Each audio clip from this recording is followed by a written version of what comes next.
you then have one of the biggest problems, and I think it's something you brought up in your video actually, Gerard, and that's that children are not allowed or encouraged to come to particular subjects or materials of their own accord. They are not induced with an enthusiasm for learning or a passion. It's just imposed upon them.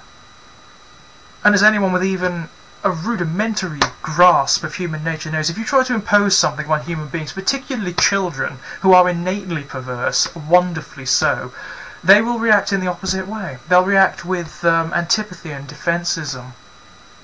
It's the forbidden fruit allegory.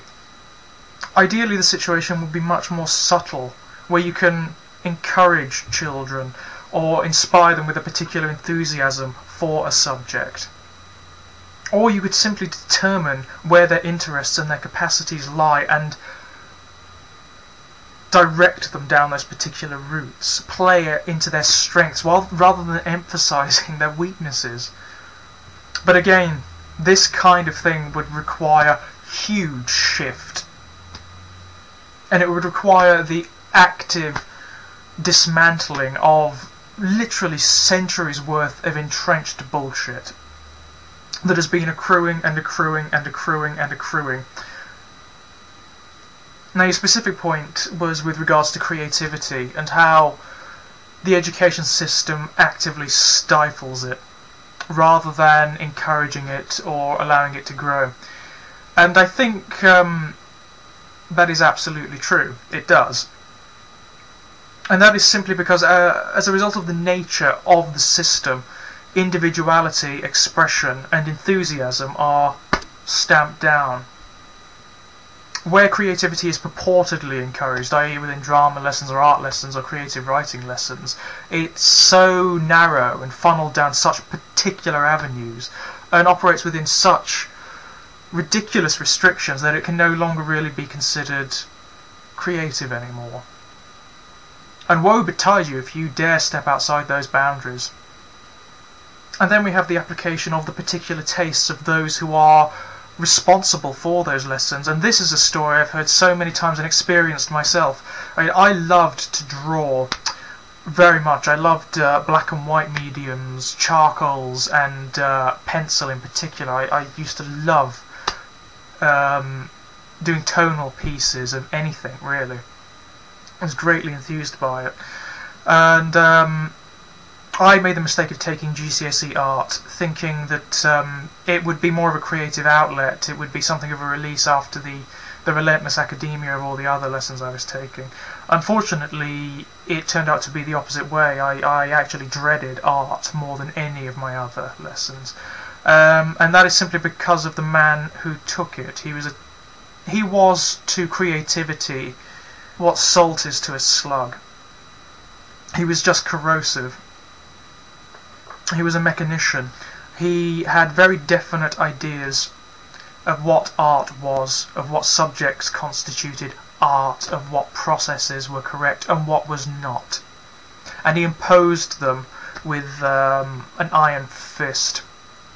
And unfortunately his perspectives did not accord with my own. So I have always loved very black, surreal, nightmarish imagery. That's what I favour.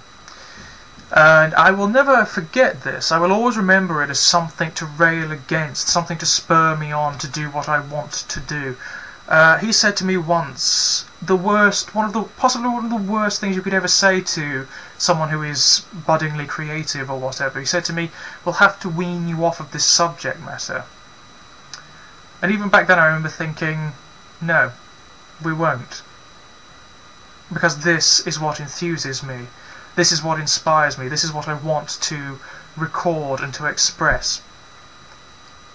If you would prefer me just to make a technically apt rendering of a bowl of fruit or something, then fine. But don't pretend that it's art. It's not. It's no more art than a photocopy would be,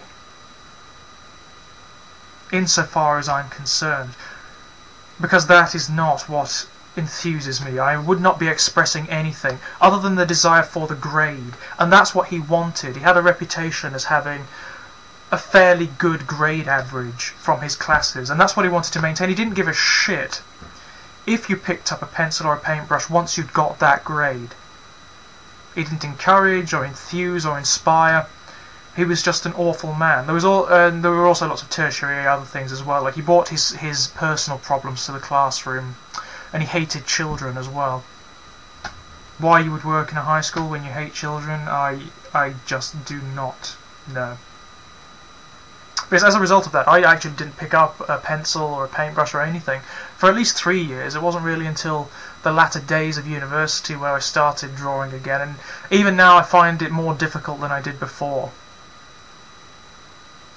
Because as a direct result of his influence, I started pouring all of my creative energies into something else. And it does seem to be a very common experience. I've spoken to many people who are creatively inclined, who have told me explicitly that were it not for their overwhelming passion for the subject, or for the means of expression, pardon me, they would have stopped doing it as a result of a particular teacher or a particular experience in the education system.